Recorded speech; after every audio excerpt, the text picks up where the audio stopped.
Let's go ahead and get to our top stories this morning. We're following developing news in Australia where a deadly anti-Semitic terror attack killed at least 15 people over the weekend. Authorities in Australia say 2 shooters opened fire at a Hanukkah celebration. This took place on the very popular Bondi Beach in Sydney. More than 1,000 people were on that beach. That's for an event called Hanukkah by the Sea. And we're going to see some video that shows the moments before the attack as families celebrating. You see that right here. Authorities now say 2 gunmen who you see here. This is tough to see. They're seen here firing from a bridge. They were a 50-year-old father and his 24-year-old son. They're identified as Pakistani national based in Sydney. The older man was shot and killed by police. The victims' age ranges are from as young as 10 to 87. A devastating fact. Blood was soaking everywhere. I was holding little child. I don't know his name. He was screaming. He was lost. Cities here in the U.S., the first night of Hanukkah, of course, shadowed with grief. That includes right here in Minnesota. Barrett Leone joins us with how the faith community is reacting to this act of violence. Barrett. Well, Shayla, AJ, in light of all of this, safety and security is really top of mind. But Jewish leaders within the Twin Cities community, they tell us that they are responding to this tragedy with light and pride in their culture and community. Last night, despite the cold, dozens of people came together for a public menorah lighting here at the state capitol. It's an event meant to be joyful, marking the start of Hanukkah. But this year, considering the deadly Australia attack that took 15 lives during a Jewish gathering, it carried extra weight. It hits especially close to home as one of the victims was connected to the international Chabad community.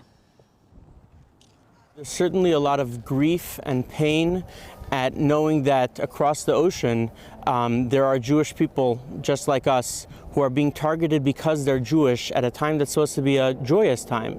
But we are responding with increased light.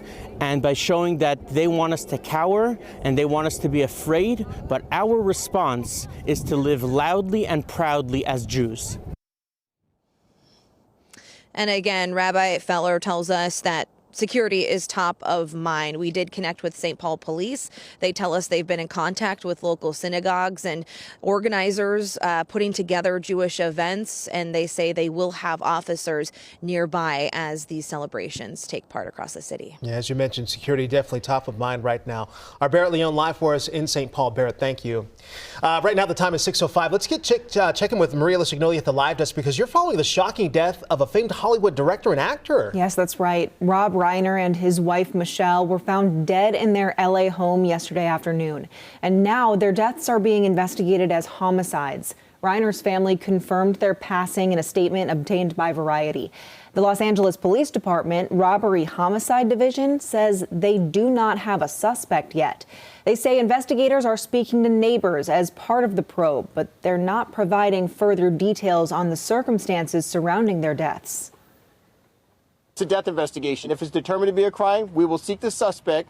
We will bring them to justice. There's been no reports from the neighbors regarding hearing anything or seeing anything that we can release to the public.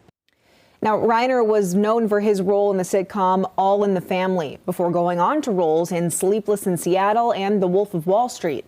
He also directed several cult classics like The Princess Bride and Stand By Me.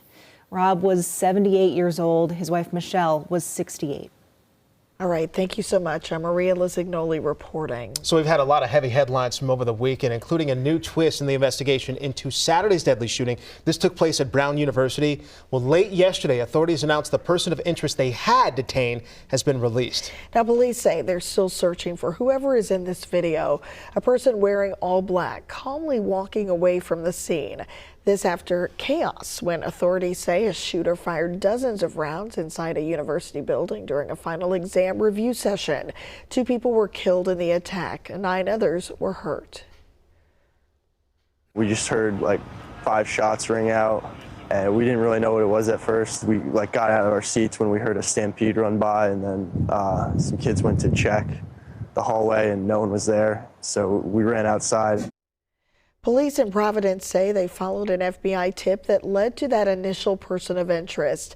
They're still asking people to contact the FBI with any videos or information from the day of the attack. You know, with that cold weather we have this weekend, you know, one of the last things you want to see on your roof this time of year, oh, it is already here. This is what's called an ice dam. It happens when heat doesn't get evenly distributed on your roof, so the snow melts high up and then it freezes, and right at the edge in big chunks of ice. The thing is, if you don't do anything about it, that ice will melt inside your walls and your floors, and that can cause thousands of dollars in damage. A removal company says this is the earliest they can remember seeing them. This is one of the earlier seasons that we have seen ice dams happen, and we've been doing this for 30 years. Those temperature fluctuations do tend to create more of a problem, especially when there's more snow, which ultimately that's the fuel that causes ice dams. He says that many times ice dams are a result of the way the house was built, the age of your roof, and how well it's insulated. He says another thing to keep to preventing ice dams is raking the snow off your roof.